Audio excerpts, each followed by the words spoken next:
Well, hello, and welcome to another edition of Perspective El Paso. My name is Roy Ortega, and we're going to be doing something a little bit differently today. Normally, you would be seeing Leon Blevins in this chair, but we're kind of turning the table around just a little bit, and Leon is in fact here with us. He's joining us and on a very special program. We understand that he's going to be retiring very soon, and we want to make absolutely sure that we do honor Leon for all of the great things he has done in our community here at El Paso Community College. And I want to be able to engage him in a discussion. Leon, thank you so much for allowing me to co-host, guest host on your program. This is the first time I've had a guest host since 2007. Well, that's and I probably should have stepped forward to volunteer to do even more for you, but I just I've been busy too with my career over the years as well. But you've had a tremendous career now. How many years now working here at the at the community college, and even before? Well, I started teaching in 1963 in Deming, New Mexico, so that puts me about 53 years of teaching, and I'm in what they call the 45th year here at El Paso Community College. Yeah, you're in that. You've been in that retirement red zone for quite a few years, just like I've been in. I'm going to be retiring hopefully here within the next couple of years or so. But I'm just curious. You've been doing this for so long. You're an institution in our community, and I've got a lot of questions I want to ask you about a lot of the things that you've done in the community. But what's running through your mind right now as you're this close to retiring, coming up very soon? How did you come to this decision? Because you've got a lot of mileage left in you. Oh, yeah, all right. I don't want to be a retread, all right? Yeah, I'm actually giving up the classroom teaching, but I have been asked by Jenny Harone, who's over this particular production, if I'll keep doing it. So I will keep doing about 14 interviews each long semester here at Community College. And so I'll at least stay in touch and still be involved, but I'm leaving the classroom teaching environment. Yeah, it's interesting because over the years you have seen a lot of changes in education, certainly in higher education, but you have some very distinct thoughts about what has been happening recently. You're not leaving on a sour note or anything like that. I think you've done some tremendous things, and you're very proud and happy of what you've done. But what are your thoughts about what you've seen progress over the history of the time that you've been teaching? What has happened in education? Well, what has happened to me is that I'm used to interaction and discussions. And we have a generation of students now all over this country that they've grown up with technology. And so I need to be replaced by somebody that understands their smartphone better than I understand mine. So that's one of the issues, that I'm just not as up to all of these things as others are. I like classroom discussion. And I'm finding more and more students are reading less and less of news, watching news programs, things that I'm involved in as a political scientist. They aren't showing much interest in. They're not plugged into it. They're plugged into Facebook and all of these things. And that I just come a lot of us haven't figured out the iPhone either, but that doesn't mean that we're not effective anymore in trying to accomplish things. Perhaps, and I think about this from time to time, is it possible that students these days are just processing things a little bit differently, that they're not completely lost, that there's still some good possibility that the majority of these kids are going to do okay eventually, But also, I want to do some other things. I've been so used to making up exams, giving exams, doing all the bureaucratic things that I have to do, and it's time to do something different. When people ask me, what are you going to do when you retire? Well, I'll do some more writing. I had an article published last June of 2015. So I'll keep doing things like that. I'll keep doing performances as Uncle Sam, as Abraham Lincoln, and other characters out in the community, and maybe as a guest person on campus sometime. So I'll stay busy. Well, I want to talk a little bit more about that, but I want to go back to the beginning of your career. Tell us a little bit about how you got started, how you got into the things that you eventually ended up doing. Well, I went to Wayland Baptist College, graduated in 1961. My major was history. I then went to Southwestern Baptist Theological Seminary in Fort Worth and majored in church history and theology. While I was at Wayland, I had minors in political science and English and speech and drama. And so I've incorporated all of those in my teaching. And then when I started teaching at Deming, New Mexico in 1963, I was their drama coach, their debate coach. Went to California for a year and taught close to El Centro, same thing, similar things. Came back at Texas Western. I was there in 1966 when they won their national basketball championship. So I was there from 65 to 67. Actually took a few courses in the summer in 64. and then went off and taught at Texas Tech University in Lubbock for 3 years, West Texas State University near Amarillo in Canyon, Texas for 2 years. And when this college started, I came back to El Paso the second year of classes. We were in old Army buildings at Logan Heights. You may have heard of that or remember that. Yes. With a 7-year lease, I believe, with the Army until we started getting our buildings. So I was in on the ground floor of putting the college together, working on policies and procedures manuals, the tenure policy, faculty evaluation policies, and all of those kind of things. So I've enjoyed it. El Paso Community College has been good to me and good for me. You know, your history parallels the community college almost entirely throughout the entire year. You're like a lot of us. I came here from someplace else. I was born and raised in San Antonio. Came here via Austin. Okay. Arrived in 1976. But you know, I came here really not intending to stay. But this has been such a wonderful community. I want to hear your thoughts about El Paso. What was it about El Paso that made you want to stay here for the long term? Well, my wife Shanna went to Esleda High School. Her name then was Shanna Farr, and her father was employed with El Paso Natural Gas Company. Her mother, for a while, sold furniture for Ralph Sightsinger, who just died recently. He owned some furniture stores. And so she went to my wife went to Scaredy Elementary School. I did a program there. She went with me. We did a program at Scaredy recently. And then she went to Esleda High School. And then she went off to Wayland Baptist University, etc. That's where we met, was in college. We were in drama together, and we came back here in '72. And I like El Paso. I've taught other places, of course. I like the border culture. I love the music. I love all of the things about our border culture. It's special to me. I like the colorful costumes. That goes with me. I like the fact that we're a military community. Here's Fort Bliss. I've taught at Fort Bliss on base. I've taught at the Sergeants Majors Academy for several years when it first opened up. So that's been exciting. I like the fact that we have Native American culture here. It's a multicultural community, and I like that compared to some other very diverse. I think probably more diverse than a lot of different places in the entire country and even in the world. Right. Yeah. And so that's one reason that I've stayed here, I think, and I like it. But plus the weather here is outstanding. You know, we have a little dust and a little wind blowing every once in a while. Well, in Amarillo and Lubbock, we had tornadoes and blizzards, pretty bad. Yeah, you don't give up a whole lot living in El Paso. No, that's his range. You know, one of the first times that I saw you was when you were dressed up as Uncle Sam, and that wasn't just an act that you were putting on. There's a reason that you dress up wearing different costumes to convey different kinds of messages throughout the year. You've done a lot of portrayals of historical characters and characters of all different kinds. You know, your face is very familiar to El Paso. Right. But you remind me a little bit of those character actors in Hollywood. Everybody knows who they are, that knows the face, but they don't always know who they are. They don't know their name. That's fine with me. That's who good. You are. The paparazzi don't follow me around. Exactly. But your face is very familiar. You know, I saw you any number of times. You see it here on the poster. This article was done by a couple of my students in 2004. Yes. The young lady, let's see, Candy Lopez. Right. And so Terry Valenzuela wrote the article, and Candy, she did the pictures together. And this just came out this week. My autobiography, the last 3 chapters of the autobiography are about these costume characters. Crystal Stories of Leon Blevins. My autobiography is called Crystal Stories. Okay. Actually called Crystal Moments, and in those crystal moments are some crystal stories I pulled out and tell them in this particular production.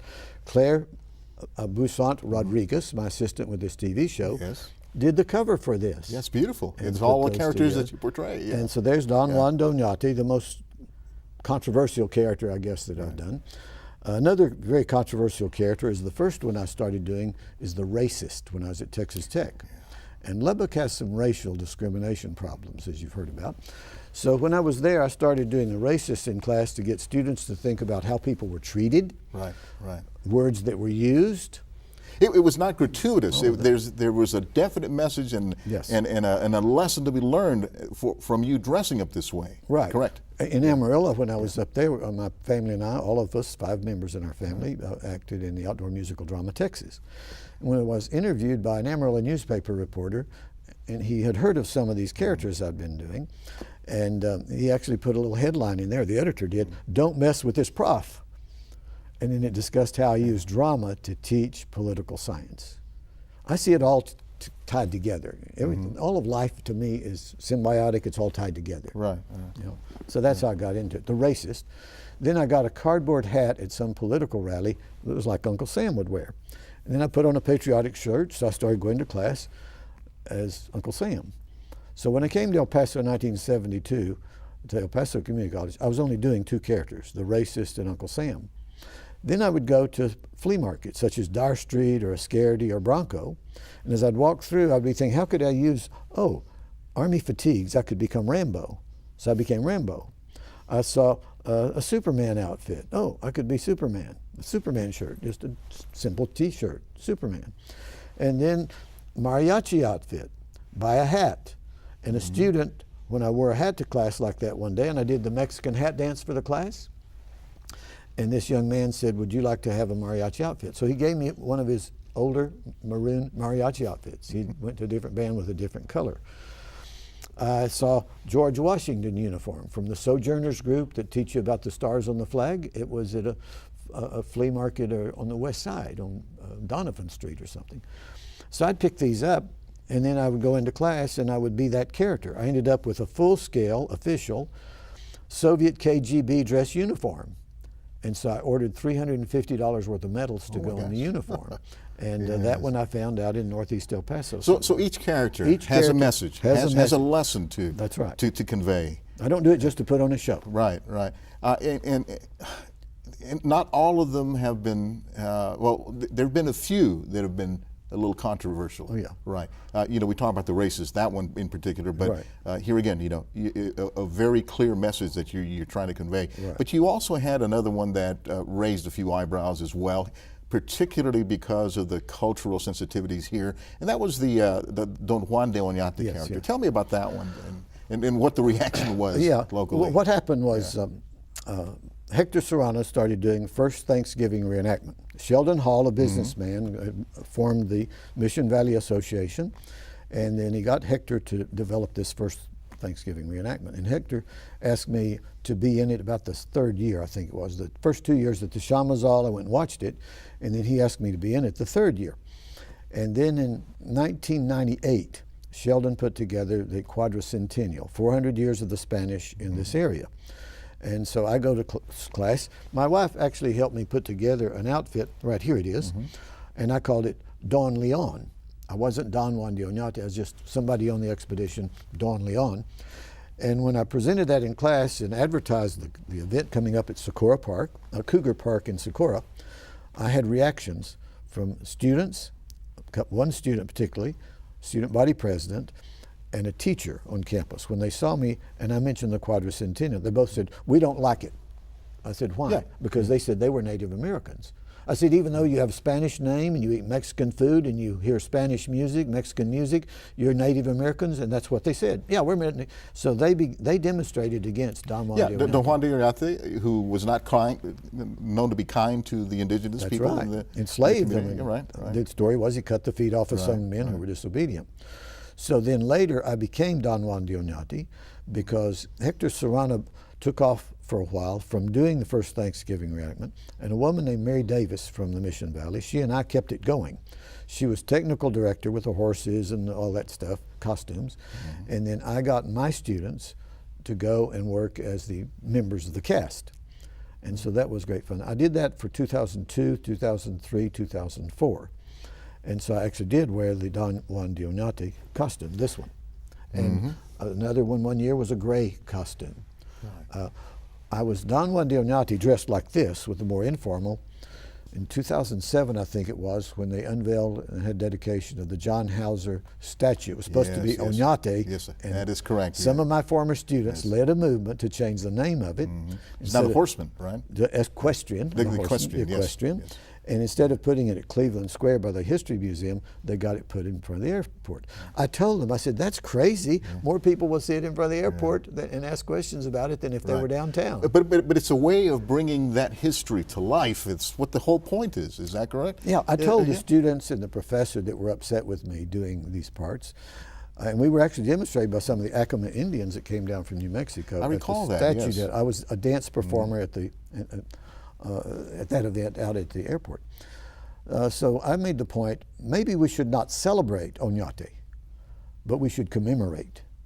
Some people don't like Columbus. We should maybe celebrate Columbus and what he did to the New World, but we need to remember. We need to remember our past and people that made a difference, whether they were good people or bad people. It is important in the same way as a person's lineage, a person's past. It's important because it's who they are. Right. It's who they are now. What happened in the past happened in the past, but a lot of what happened back then is very strongly influenced who you are today, and that's why it's important for us to be able to know and understand it. And this is the way you're doing it. I think has a tremendous amount of impact. Well, sometimes when I'm out of class for some reason and get a substitute, I'll tease them about it. Are you going to dress up in costume for me? I got a costume for you. And they say, oh, no, I can't do that. You're the only person that can do that. Yeah. One of my former students that's a secretary in this facility, the administrative office area, she told me last week, said, I saw you walking across the parking lot and you were in an outfit. I knew it must be Blevins because nobody else dresses up that way. So it became kind of a distinctive thing. And some people will see me out of costume and they don't recognize me. Yeah. Well, you're still going to be here. You're going to be retiring from teaching, but we're still going to see you in costume. Oh, yeah. And a lot of things. Do you have anything coming up that's going to require you to dress up again? You do the 4th of July parades all the time. Oh, yeah, that's still coming up. I just saw one of my former students, actually two of them, a woman and a man, that were in my class back in the 80s. I've been thinking about, I can't dance in the parades anymore. My knees are worn out. And so I usually have to get somebody with a convertible or something to ride on. Well, I saw this gray-headed woman, Sue Thompson, drive by, and I was giving a left turn signal. Suddenly I changed it to right turn. I followed her. She pulled into place to get an oil change or something. And as she's getting out of, it's a dune buggy. She called it a street buggy. And she's getting out, and she recognized me. I recognized her because we see each other at the parades every year. She and her husband watch the parades. We saw them at an primary election recently. They were voting. And so I said, do you ever think about putting this in the parade? She said, I just got it. My brother in Austin just gave it to me last week. And he drove it out here for us, and I can have it. And she said, we'd love to be in the parade. Instead of just watching it, they get to be in the parade this next July the 4th. Yeah. So yeah, these kind of things happen. Yeah, well, looking back on all the years that you've been here at the community college, what stands out? What are some of the most and the largest things that have happened to you here that you think are good things that you recall? Yeah. Well, on the 40th anniversary of this college, I interviewed Joe Foster, who was the first board chairman. You may have remembered him. He was in real estate. I interviewed Jim Heine, who is our public relations person now, and Blaine Nelson, one of my former colleagues, now retired in the political science area. And to me, it's the existence of this institution, the vibrancy of it, the diversity of the programs that are offered and things like that. When we started off, you may remember a little of the history, it was created by the state legislature, and then we had an election for a board of trustees, members were elected, and then a bond election, and it was voted down. And then again, voted down. Third time, we had to take a case to the U.S. Supreme Court to get money for the facilities, for the maintenance, building and maintenance taxes and so on. And so we became a permanent part of the community. And I was just telling today, I went to class today dressed as Doc Blevins, okay? Doc Blevins is the prominent person on the front of this particular publication. Yeah. The green shirt, yeah. The green shirt, Doc Blevins. And so I was telling the classes that everywhere I go now, I meet former students, or at least students from community college, when they're working on me in medical procedures. And sometimes they'll look down at me, I'm lying on something like this, and the guy will say, Mr. Blevins, I was in your class. I'll go into surgery. There are two nurses on either side. They hear the anesthesiologist talking to me. They come running around from the partitions and say, Mr. Blevins, Mr. Blevins. Both these two women had been in my class, and they went in and were assistants to the surgeon while he was operating on me. So Joe Foster and I talked about that. This community has a very positive impact because of El Paso Community College. Teachers, engineers, all kinds of professions out there, even in the media. Yeah, that is true. Yeah, I was a news director at a TV station, a couple of TV stations, and we relied very heavily on young people coming out of the university who knew exactly what they were doing and were very well qualified to do a lot of the work within the TV station. We have some interns here. They're back there in the dark with these cameras. Yes, absolutely. And they're learning on the job. Some now are full-time and following in your footsteps. Yeah, that's the joy of teaching. You know, you get to see the results of what you've done. What about characters, people, personalities? Who do you remember the most? How many superintendents have gone through, or presidents of the college have you worked under? Well, and what were the most memorable? Well, among the most memorable, of course, were the first one, Alfredo de los Santos. And he left under some pressure from the board and went and had a great career out in Arizona. And then Dr. Shepak and I was on the search committee that brought in people for interviews for president after de los Santos left. And Dr. Shepak was hired. And he got me involved along with Jay Ambrose of the El Paso Herald-Post, who was an editor. And we started doing literacy programs. And when I interviewed on the committee, there were 5 of us on the interview committee, I asked each of those 5 we got the board to bring in was, how do you feel about spending a lot of our budget on English as a second language? How do you feel about budgeting some money for a literacy center? Because we have some people in this community that they're illiterate in English and Spanish, cannot read or write, they just speak it. And so both those things took place. They did build a literacy center, Shepak led in that, in building it down at the Rio Grande campus. And then he put in a lot of ESL classes. Then, of course, later he put in an advanced technology center that's on this campus, at the Valle Verde campus where my office is. So those were really, really fun, interesting times. He was a little surprised at how theatrical I was in some of the shows I put on. And when students would report him for what I talked about in class, especially the racist, I got turned into the college president, the vice president, the dean, and the department chairman. I bet you had some doubt whether your career might even be able to continue after that. Yeah. I was interviewed recently by one of my colleagues to getting ready for an honors banquet coming up this coming weekend. And that was one of the answers I gave. She said, any surprises about your career here? I said, yes, that I am still alive. I'm 78 now. I'm still alive, and I'm still employed by the same institution in spite of all the ups and downs. Right, right. And we had some presidents, aren't very memorable, they didn't stay long. We've had some that were not very good, and we complained about until they left or were sent somewhere else. Do you recall how many No, I don't presidents even know. we I don't lost even track, know. I guess. Because we had a period in there where there were several, big turnover, they'd go to bigger things. And Richard Rhodes and I worked together real well on a lot of things, and I enjoyed working with Richard But Rhodes. where is he now? He's in Austin. He's in Austin. He's president of Austin Community College. And then we now have Dr. Serrato. I interviewed him for this program. And I don't know him very well, don't know him real well, but he seems to be getting along pretty well with the faculty. And what else can I say? That's kind of where we've gone from Alfredo de los Santos to Dr. Serrato. You've been so much a part of this college.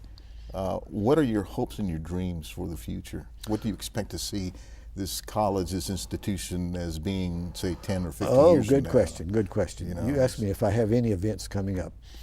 Recently, I got a call from a young man and a young woman wanting to be on this show and talk about leadership training organization that they've become joined a national affiliation. And so I interviewed them, and then I was invited by one of them to be their speaker, May the 7th, coming up pretty soon, at their orientation session or their initiation session for new members that they're bringing in. And so I'm going to go dressed, I'm giving it away, I'm going to go dressed as Abraham Lincoln. And I'm going to talk about Lincoln on leadership and give a few of his quotes. And so they're giving me 10 minutes to talk. Would you believe, just last week I was working on this and looking at some of the quotes from Lincoln in my materials, and it comes out that Dr. Diana Natalicio has been named 100 most influential people in the world according to Time magazine. And one of the issues, both with Lincoln and Dr. Natalicio, is vision.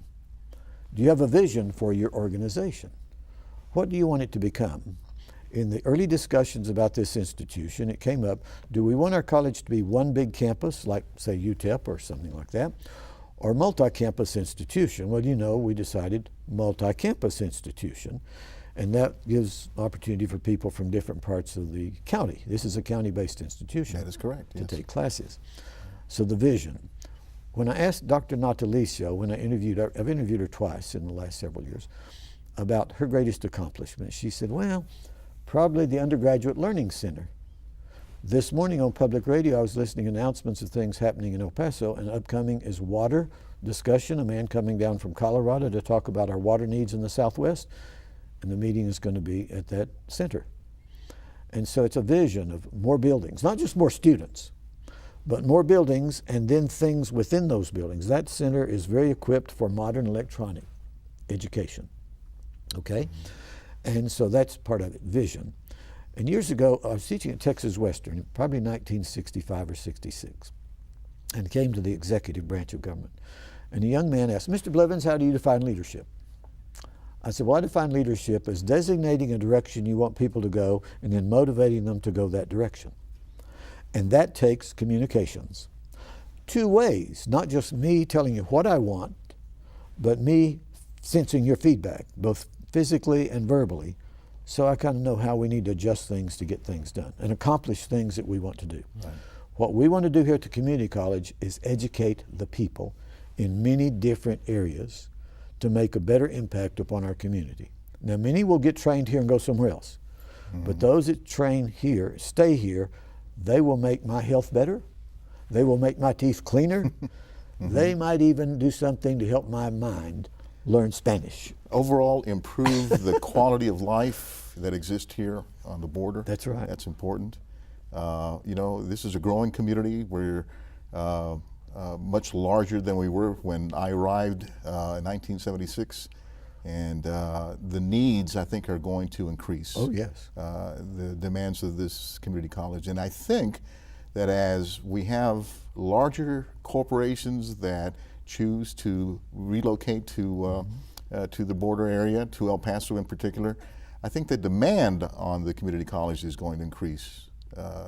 And so you've got to be prepared. I think the university does a very good job, always has, to respond to the needs of the economic realities of this area. So I would imagine that part of that vision that you have includes making sure that the community is taken care of. Well, that's the key. One last word, I know our time is good. Superman. How did I get into doing Superman? Well, I got into doing Superman when I would go to class and be teaching economics, you know, government and economic policy. And so in the American government, I thought, oh, I know what I can do, go dressed as Superman. I saw in a news magazine, People magazine, a Nissan factory in Tennessee, and they had people doing aerobics before they went to work on the assembly line. My father had worked on an assembly line for General Motors. And so I had students getting up, standing up when we do aerobics, especially 7 in the morning, and in the summer class, 7 in the morning, made us feel better, and we functioned better, they thought better, they were wide awake. So I started going dressed as Superman. And here's my line. You are in a world that has grown together, globalization we call it, multinational corporations, the maquiladora industries, all this stuff happening. You are going to be competing with the whole world, not just the River Valley, the whole world.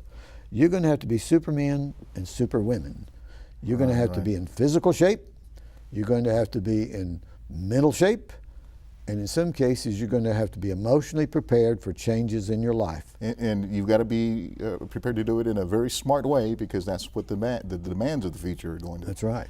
Well, thank you so much for allowing me to interview you. I don't consider this an interview. I consider it a conversation with you. That's what it is, a conversation. And it's been very enjoyable. Thank you so much. Well, Roy, good to have you as a friend for so many years. Yes, well, you've contributed so much to our community. Thank you very much. And I'm just astounded as to the strength that you've brought to this university, and we thank you so much. Thank you. We appreciate it.